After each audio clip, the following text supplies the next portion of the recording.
So I'm a huge fan of grungy, retro-looking games, and recently I found a developer I think can really scratch that itch for me. Mike Klubnika, known for their super popular Buckshot Roulette, is a developer that specializes in what some are calling industrial horror. Great machines, rust, cracking concrete and groaning steel. A fascinating aesthetic given how much of horror is forests and houses, wood and stone.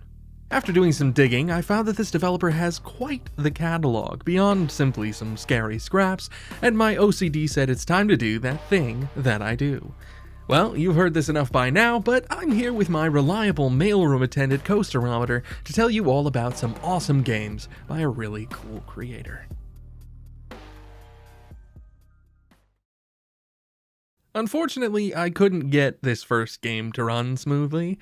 I know, a great start to the video, but I just wanted to share this clip because the audio freaking out alone was enough to set me on edge. A very fun way to start this adventure towards shrieking metallic horror.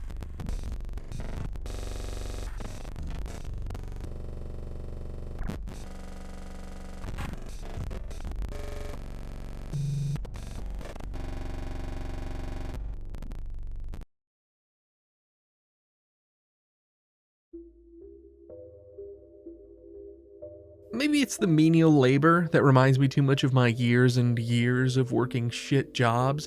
Maybe it's the epic space adventure happening outside that I don't get to see. Maybe it's the black lung from shoveling all this coal into a prototype spaceship's engine. But my God, this game was brutal. In a good way. See, in this world, we're the backup character to a real hero, the pilot, transporting a 20,000 gigaton bomb to blow up an alien base and save the Earth. Rather than being the suave, sexy face of postponing the apocalypse, we are stuck in a cramped room with nothing but a good cup of instant coffee and a shovel. On top of shoveling coal to keep the engine running, we're also in charge of sending drones to collect more coal from nearby asteroids, of handling the auto-navigation system since apparently the pilot is more an aesthetic choice for this mission than a mechanical necessity, and of course, refilling the coffee machine when it gets empty. Some games claim second-to-second gameplay, but this one fucking lives by it. Any mistake is death by the late game. Late being somewhat of an overstatement as this game's really only 10 minutes if, unlike me, you're actually good at video games. Although superbly stressful, the simple visuals and incredible audio design help this game feel fun and engaging, even against the depressing reality of your task. Do I really just have to...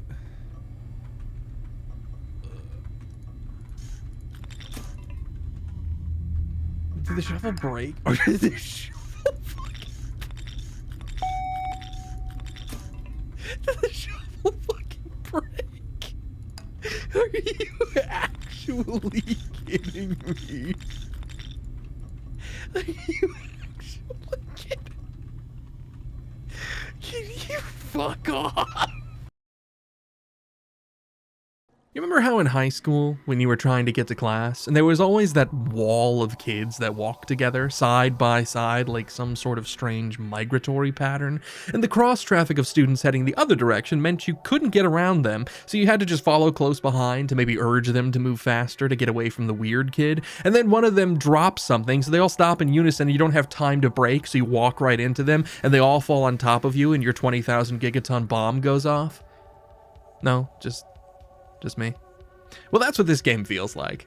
It's a simple runner-style game, sprinting for your life while the beaker of volatile chemicals in your hands foams and splatters all over the place, and your esteemed colleagues all run screaming anywhere and everywhere, blocking your path. Someone bumps you, it's over. Though by over, I mean you're instantly teleported back to your office and have to start the run all over again. Interestingly though, the running scientists do not reset, so you're essentially met with a random cycle of nerds at the beginning each time that can end up either giving you a mile-wide berth or absolutely smothering you like a defensive line in the NFL. It's stressful, like System Upkeep, but with its own unique brand of speedy pain. No, please. Please. you fucker. I saw that. He turned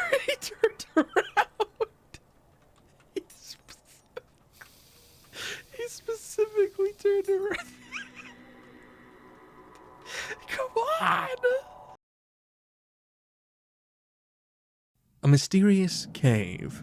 Me, a white guy, doing white guy in horror movie things. The first outright scary title in this list, Curiosity Killed the Explorer, starts by requesting you click your mouse to light a match, and revealing that, hey, the match doesn't always light on the first click. I cannot tell you how much my entire body and soul scrunched up at that realization. That's some bullshit. A short game with simple graphics, but the absolute horror of your light going out and waiting in the dark, listening to the echo of distant music, contrasted by the frantic strikes of a match against the box, is deadly levels of stress. There is a little bit of mystery to be found in these tunnels, and a delightfully sharp ending that I won't spoil because it's a fun surprise. Like most of this developer's catalog, the game is free, so if you truly need to know, please go play it for yourself. Though, if you can donate, you should. Give the developer some love. That's what these videos are for, after all. I don't want to. That was some crazy shit, but I still feel like I haven't explored it. You go to hell and you die.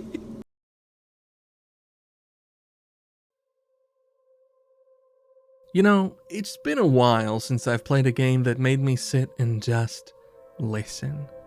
The ambiance in Core is incredible. This seems to be the origin of Mike's fascination with industrial horror, the haunting groan of an ancient rusting megalith made of steel, piping, and concrete, the painful echo of every footfall as you breach further and further into the daunting shadows of each successive chamber. The nightmare of flickering lights, of machinery that could give out at any moment, yet draws you in with the allure of hints at what has become of this scrap of civilization. A story in the very steel. However, you're not alone in these myriad corridors. You cannot waste time gawking at the carcass of industry. Horrible beasts have taken hold here. Run, hide, but avoid them at all costs. You must persevere. You must succeed, for the core beckons. Scale. I love a game that can give you scale. Even just one good view that tells you you are nothing here. You will never truly know, never truly understand. And that is such an incredible terror that it creeps into your very bones and makes you shiver with glee.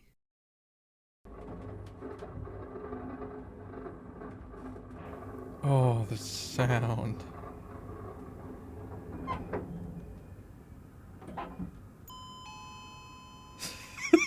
Fuck you.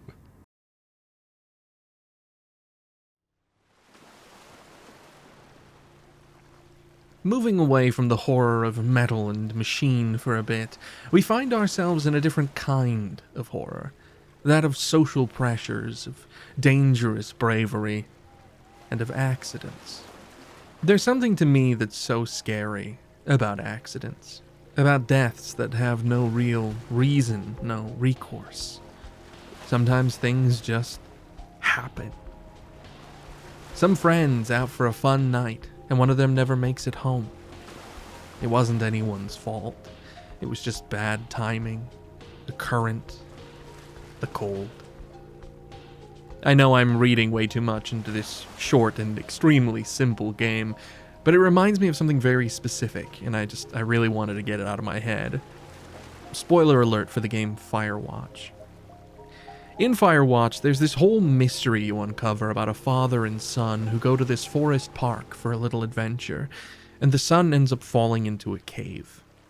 The father, unable to prevent what is a freak accident, unable to save his son, goes insane and spends his days living out in the wilderness, trying to drive people away from the site. I think about that often, about the horror of accidents. How do you live with yourself, having been so helpless in that moment? helpless to protect someone you love?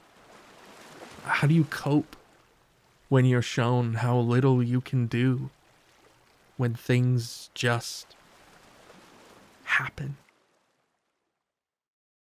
A night swim across such a short distance to meet up with your friends. What's the worst that could happen?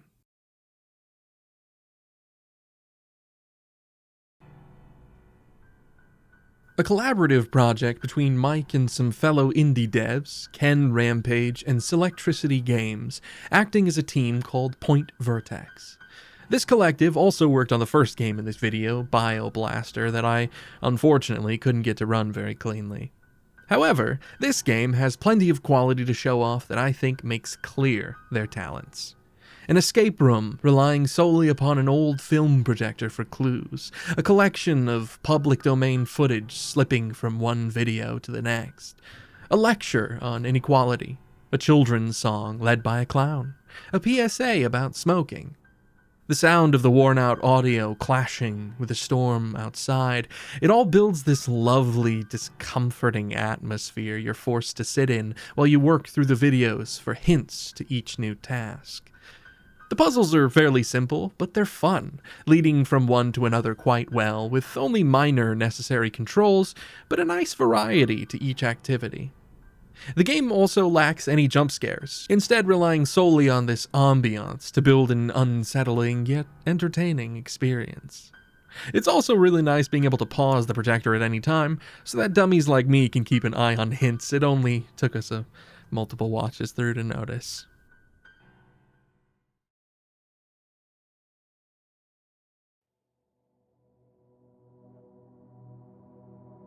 In case it wasn't obvious from my talking about scale earlier, I am a huge fan of cosmic horror. When things are just weird as hell, unexplained and unfathomable danger and power beyond human existence. Yet, human existence can still be intrinsically linked to this strangeness, to this power. Cultists working to awaken a great old being from its slumber, madmen carving sigils into the walls of an ancient building to open portals to other realms. Or in our case, printing money. I'm not sure if this entity is simply planning to go on a girls' night and needs some spending money, or if we're financing the end of the world, but this right here is the perfect knife's edge of funny strange and scary strange. And I love it.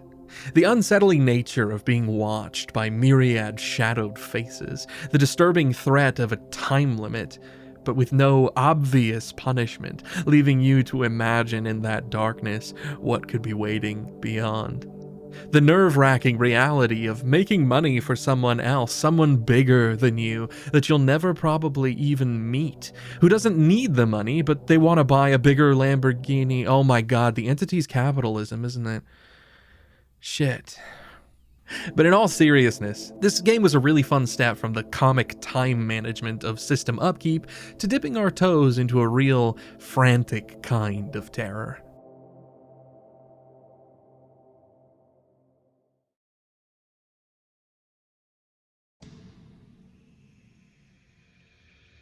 A corridor. A monster. The ability to deck said monster in the face with a box. What else do you need for a solid horror experience? This tense sprint down a hallway is extremely short, requiring you to run to the end while tossing crates at the monster to stun it. However, all that tension is there to keep you from remembering the only thing that truly matters. A code. A set of numbers is quickly flashed at the beginning of the run, and you need to remember that password to escape. Otherwise, you're just a sitting duck waiting for the beast to catch up to your dumb ass. My dumb ass. Short, but sweet. In a spooky way. 420. I'll remember 420. I'll remember 420, no problem.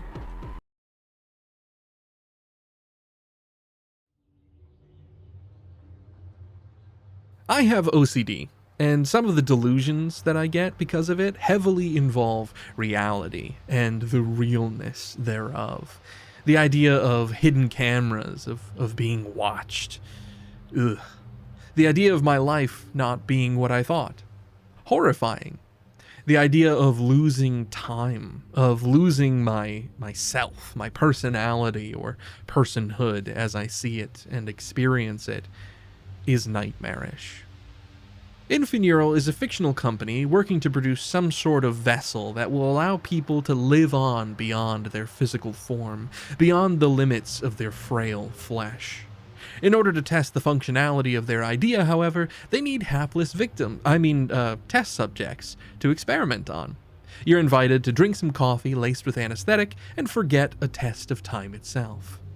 If you choose not to drink the anesthetic, however, God help you, because you'll be stuck in the nightmare of mundanity that is taking an 800,000 question quiz with no way out. The idea of being locked away in a secret vault of cubicles for test subjects, forced to sit through a sea of inane testing, all to satisfy some contract, stuck in a hell of boredom and nothingness. Even the computer begins to fail on you as you near the end, time taking its toll on the plastic and metal that this company seeks to glorify and immortalize your consciousness within. It's awful, just awful. But well made, and a great little experience for making you think about just how awful it is. Oh. Oh no, fuck you. Fuck you.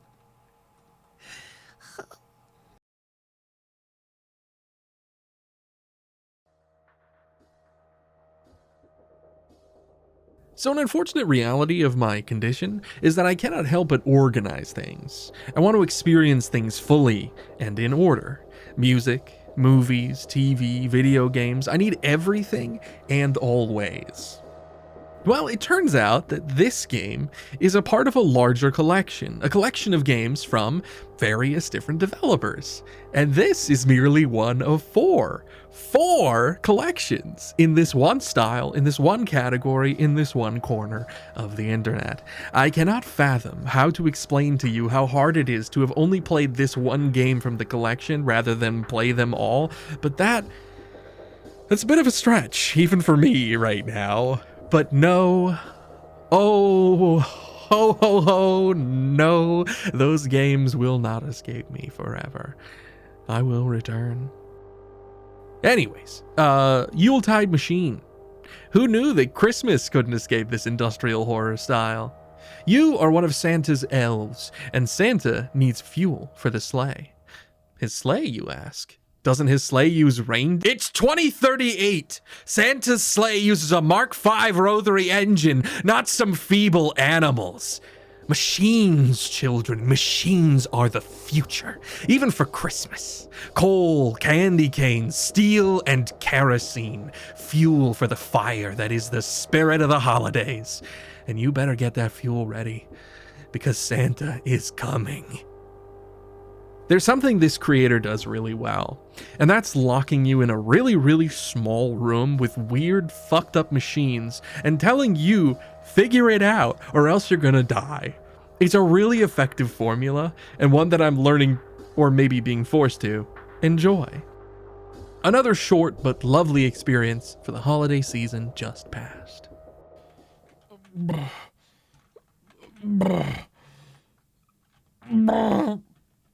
Okay, 20 kilograms of coal, 10 kilograms of 20 coal, 10 candy canes, 2 snowflakes, and 60 kerosene, start catalyst assembler, pray!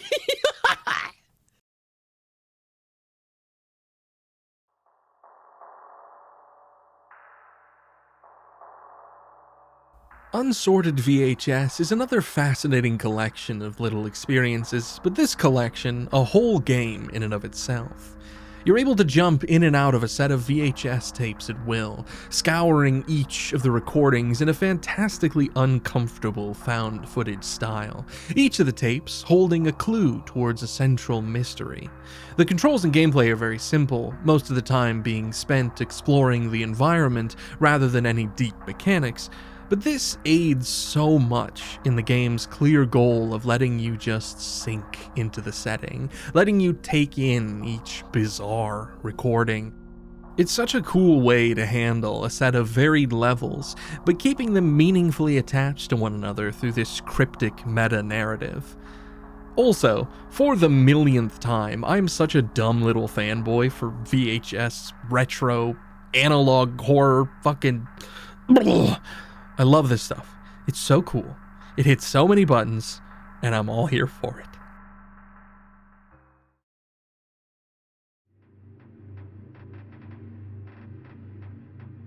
Unsorted Horror is a sort of anthology of several of Mike's games, all delving harder and faster into this flavor of unsettling atmosphere and tension that he's now clearly known for.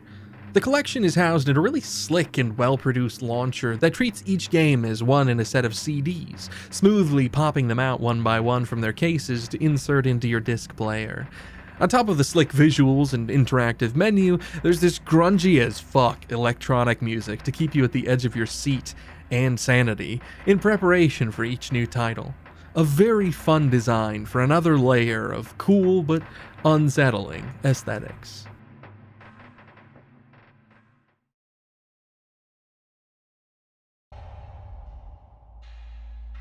We begin with The Other Side, a claustrophobic nightmare in a society why did I say it like that? In a society locked away from the outside world.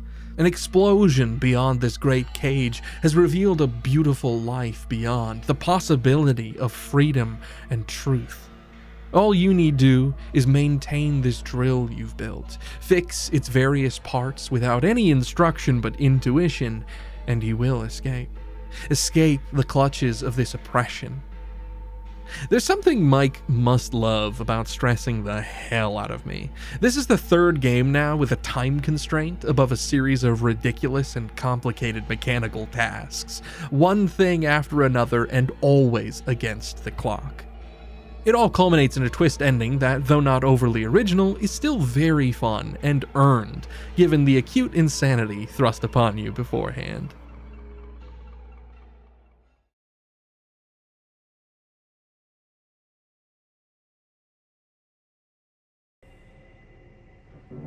Big ass spiders. Exit at your own risk.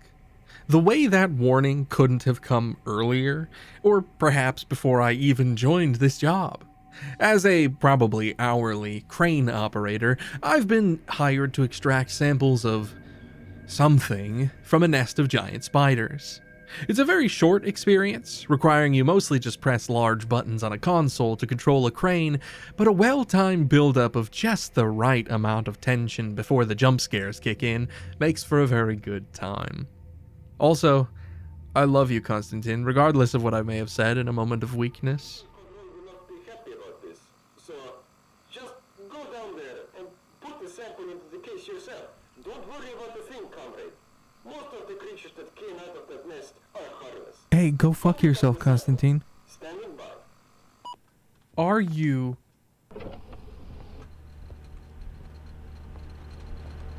Big ass spiders! Ah!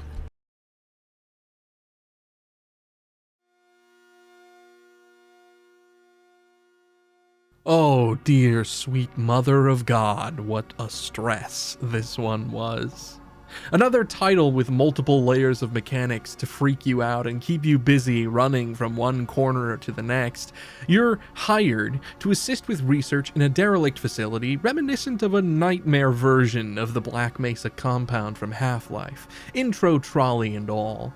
The research you're conducting is just as monstrous, if not more, with you being tasked with digging up bizarre specimens from the depths to extract data from.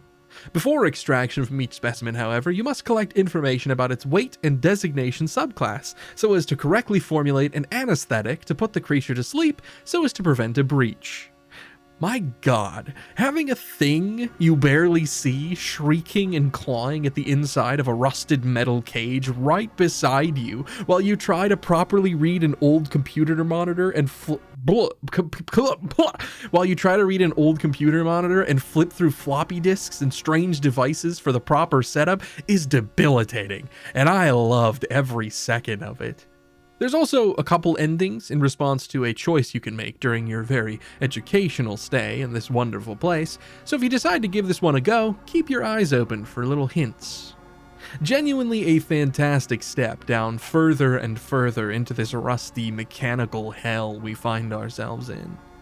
Also, it's happened in previous titles from this catalog, and I mentioned it in my Mrs. Is catalog run, but I love the feel of old computers in games. Not just the look and the sound, but the feel. Slow, deliberate, visually striking due to its age.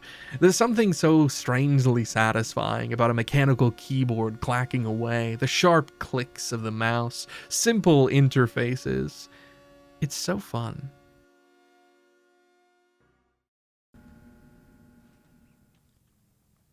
God.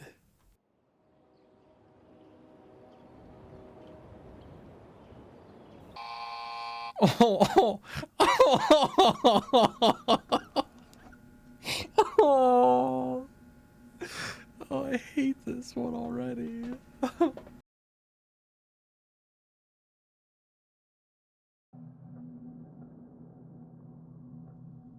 A step towards what will eventually arise as Buckshot Roulette, Concrete Tremor is another fun and fanciful game turned nightmare. Except this time, instead of a suicidal drinking game, it's Battleship. You know, the delightful game about strategic guesswork to eliminate your opponent's hidden ships? What else could we use for a game board and pieces? Oh, I know. Homes. People. Yes, you are a sick freak overlooking a block of Soviet apartments full of innocent, starving civilians. Each building either a decoy for your opponent in this totally rational game of tactics, or a target with no moral implications whatsoever. Choose on your game board which slots to bomb, and if you or your opponent misses all 5 shots in one turn, you get a phone call to one of your opponent's buildings so that the hapless innocents can tell you themselves where to find them. How absolutely horrifying. Truly an incredible idea, yet so deeply twisted, it's hard to imagine where this could have crawled up from the depths of Mike's mind. Jeez.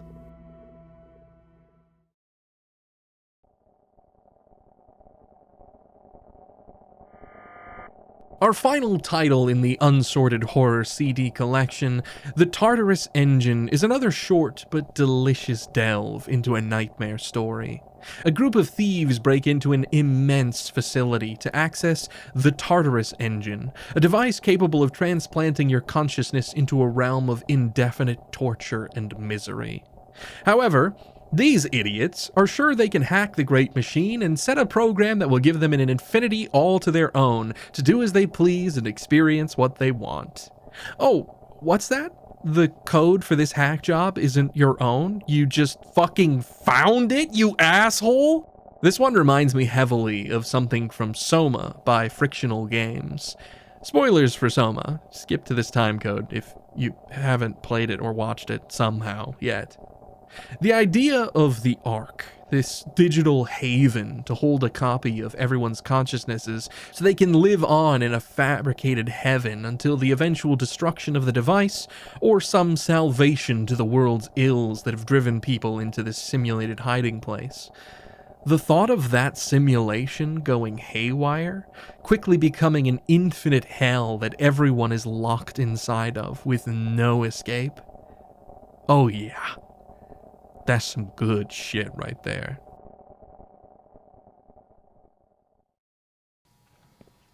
Oh, please.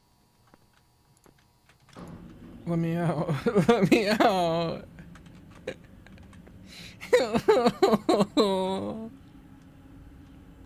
I promise I'll be good. I'll be a good boy.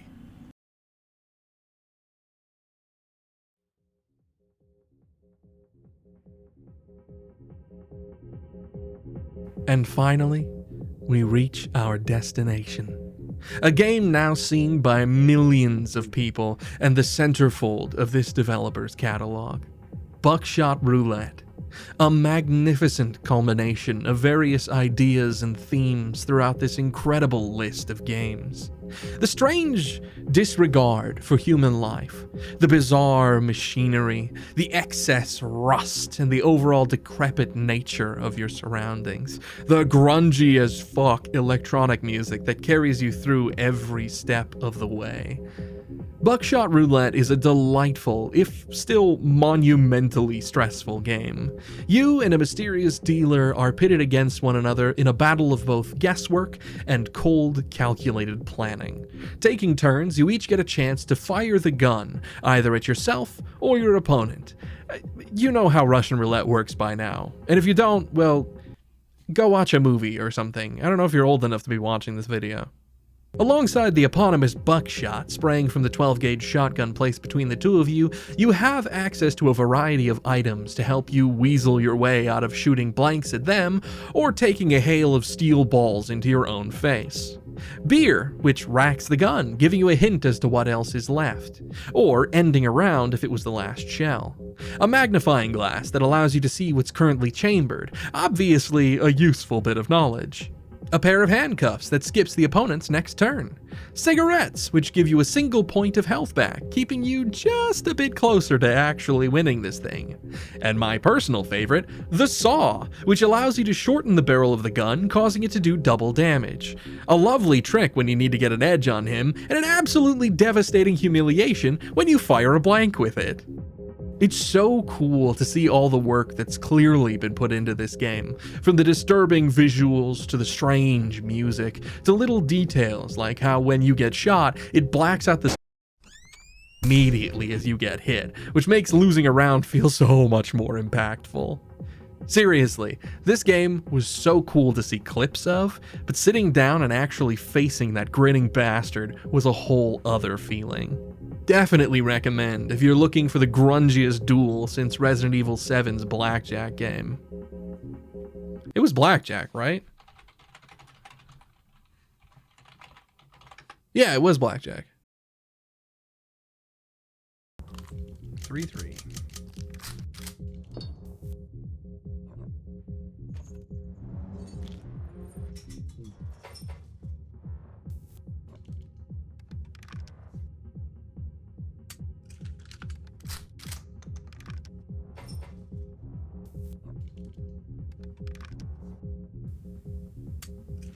You son of a bitch.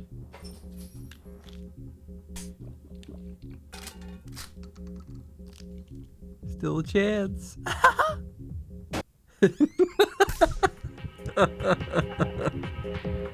Statistics, bro.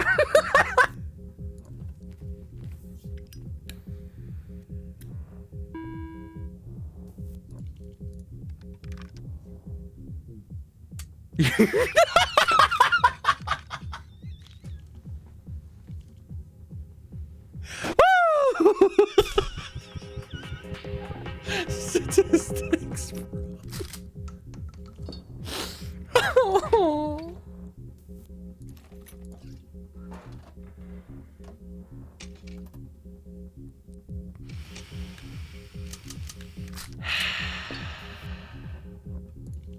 What are the chances, you know?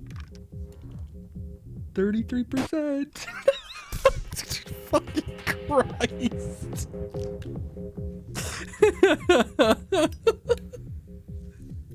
Statistics, bro. Oh my god.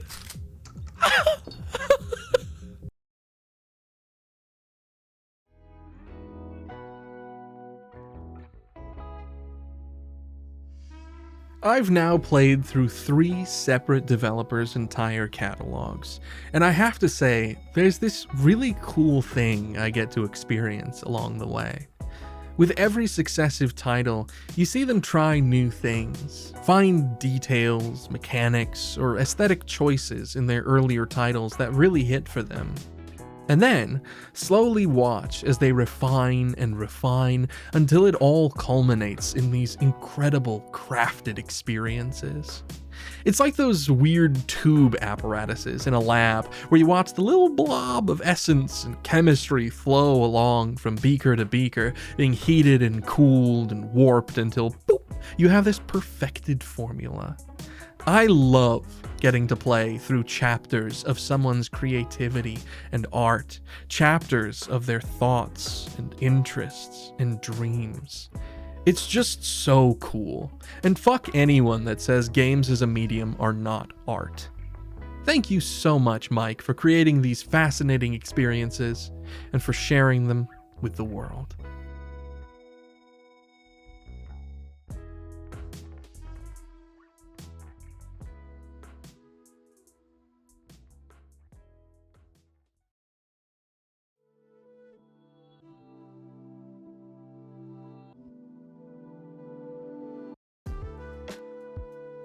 And that is the end of the video. Hey, what are you still doing here? Oh my god. Well, it's time to do that thing where I say thank you to people that throw money at me. Hi, Shore. Thank you so much for your membership.